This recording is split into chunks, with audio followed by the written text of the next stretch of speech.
قبر کے عذاب کے بارے میں قرآن مجید میں کہیں نہیں ملتا، اگر ہے تو بتائیں۔ قرآن مجید بہت وضاحت سے ہے کہ آل فرعون کو صبح شام آگ پہ پیش کیا جاتا ہے، وہ آگ میں پکنک کرنے تو نہیں آتے۔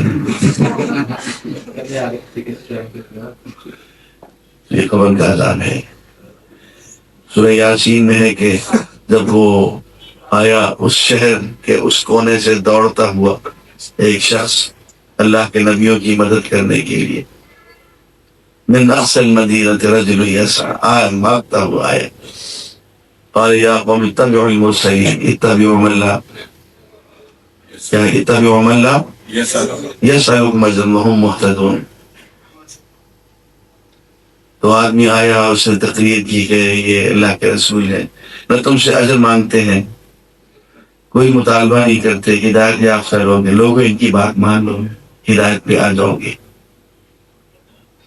وما لی لا اعبد الذی فطرنی والیہ ترجعون، ساری اس کی تقریر، اور اس کے بعد پتہ چلا کہ قتل ہو گیا۔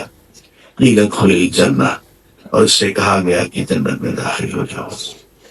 قال، اس نے کہا یا لیت قومی یعلمون، اے کاش میری قوم کے لوگوں کو، ان قاتلوں کو پتہ تو چل جائے، بما غفر لی ربی، یہ میرے پروردگار نے مجھے کیسے بخش دیا، وجعلنی من المکرمین، اور مجھے مکرم باعزت لوگوں میں اللہ نے شامل کر دیا۔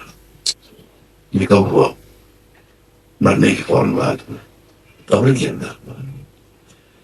تو یہ قبر میں جزا بھی ہے، سزا بھی، دونوں یہ قرآن کی آیتیں میں نے پڑھی۔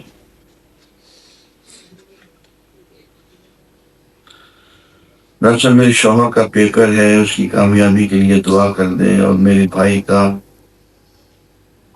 بینک میں انٹرویو ہے، اس کی کامیابی کے لیے اللہ تعالیٰ کامیابی عطا فرمائے، اور اللہ اپنے راستے میں قبول فرمائے۔ پچھلے درس میں آپ کو فرمایا تھا کہ میں نے رسول اللہ علیہ وسلم کو، کہ جس نے رسول اللہ علیہ وسلم کو دیکھا وہ جنتی ہے، اور جس نے آپ کو دیکھنے والے کو دیکھا وہ جنتی ہے۔ خواب میں دیکھنے والے کے بارے میں کیا حکم ہے؟ کیونکہ آپ نے فرمایا جس نے خواب میں مجھے دیکھا اس نے گویا منشی کو دیکھا۔ بات یہ ہے کہ حضور اکرم صلی اللہ علیہ وآلہ وسلم کی زیارت کرنے والا خواب کے دوران صحابی نہیں ہوتا، صحابی نہیں ہوتا۔ صحابی صرف وہ ہے جس نے زندگی میں حضور اکرم صلی اللہ علیہ وسلم کو بحالت ایمان دیکھا ہو، اور بحالت ایمان اس کی موت بھی آ گئی ہو، وہ صحابی ہوتا ہے۔ یہ جو حدیث میں نے پڑھی ہے کہ دخل الجنت من رآنی ودخل الجنت من رآ من رآنی، حضور اکرم صلی اللہ علیہ وسلم فرمائے کہ جس نے مجھے دیکھا جنت میں داخل ہوا، اور جس نے مجھے دیکھنے والے کو دیکھا وہ بھی جنت میں داخل۔ یہ رتبہ صرف صحابی کا، اور آگے صحابی کو دیکھنے والے تابعی کا ہے۔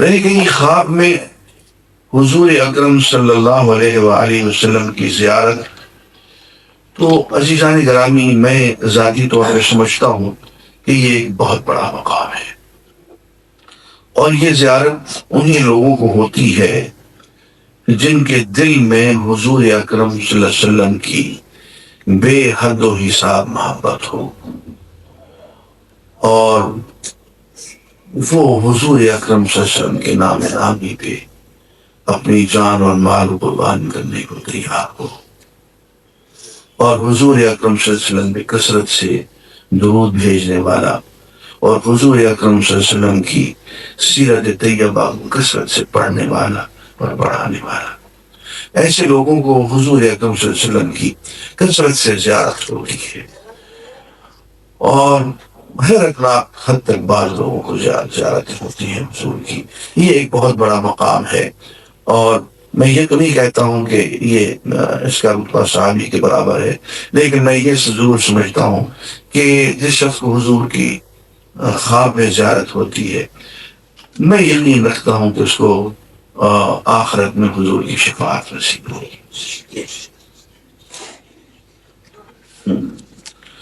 موجودہ عدالتی نظام میں گواہوں کے بارے میں کیا شرائط صادر کی ہیں اور اسلام میں گواہوں کے لیے کیا شرائط؟ بہت اہم سوال آپ نے کر دیا، اللہ آپ نے جزا ہے۔ دیکھیے، صدر ضیاء الحق مرحوم نے مدینہ منورہ میں مجھ سے کہا تھا کہ ڈاکٹر صاحب ہم اسلامی شریعت نافذ نہیں کر سکیں گے، اس لیے کہ ہمارے ہاں گواہوں کا جو سلسلہ ہے وہ درست نہیں ہو سکتا۔ آپ ذرا یہ دیکھیے کہ 1400 سال میں آج تک عدالتی کارروائی کے نتیجے میں کسی شخص کو رجم کی سزا نہیں ہوئی۔ رجم سے چھوڑ کسی شخص کو 100 کوڑوں کی سزا نہیں ہوئی۔ غیر شادی شدہ آدمی پہ ثابت ہو جائے کہ اس نے زنا کا عمل کیا ہے اور اس کو 100 کوڑوں کی سزا دے دی گئی ہو عدالتی کارروائی کے نتیجے میں، آئے کرنے چاہیے۔ جس کسی کو سزا ملی ہے صرف کسی لیے سزا ملی ہے کہ اس نے خود اعتراف کر لیا ہے، بس۔ یہ کیوں ایسا ہوا کہ اس جرم میں 1400 سال تک کوئی جھوٹی گواہی نہیں ہے؟ ضیاء الحق مرحوم نے کہا کہ ڈاکٹر صاحب اس جرم میں لوگ معصوم مارے جائیں گے۔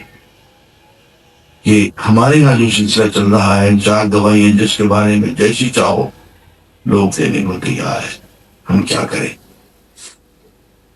اس وقت پھر میں نے ان سے کہا کہ حضرت میں آپ کی ملاقات یہاں کے قاضی سے کرواتا ہوں۔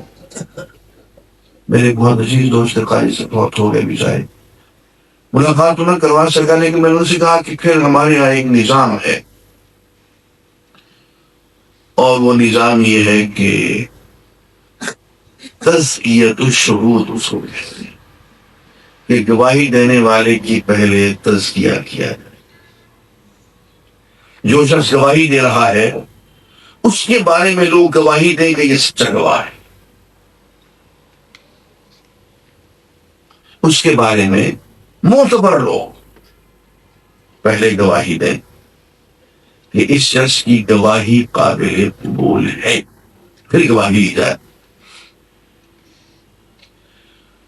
افسوس کہ ہمارے نظام میں ابھی تک یہ جو موجودہ عدالتی نظام ہے چونکہ ابھی تک یہ غیر اسلامی ہے، اس میں تزکیۃ الشہود نام کی کوئی چیز نہیں ہے، جس کی وجہ سے مقدمات الجھ جاتے ہیں اور جھوٹی گواہیوں کو راستہ ملتا ہے۔ آپ گواہ بھی جرح تو کرتے ہیں اور مقدمے کا 70-80% حصہ جو ہے وہ گواہ کی جرح پہ لگ جاتا ہے، اور آپ کو پتہ ہوتا ہے کہ گواہ جھوٹ رہا ہے، پھر آپ اسے جرح کر رہے ہیں۔ آپ اسے کیوں گواہی لیتے ہیں؟ آپ اس پہ کیوں جرح کرتے ہیں؟ اس سے پہلے آپ یہ تو طے کریں کہ گواہی لینی بھی چاہیے اس کی کہ نہیں۔ اگر وہ 50 مقدمات میں جھوٹی گواہی پہلے دے چکا ہے اور آپ کے ریکارڈ پہ ہے یہ مقدمات میں یہ جھوٹی گواہیاں دے چکا ہے اور ہمیں آگے تک چل کے اس کی گواہی کو جھوٹی گواہی قرار دینا پڑا ہے، کیسے جھوٹی گواہی لے سکتے ہیں؟ اس لیے ہمارا نظام بالکل مختلف ہے موجودہ عدالتی نظام میں۔ ہمارے نظام میں کوئی مقدمہ جو ہے 1 ہفتے سے زیادہ وقت نہیں لے سکتا۔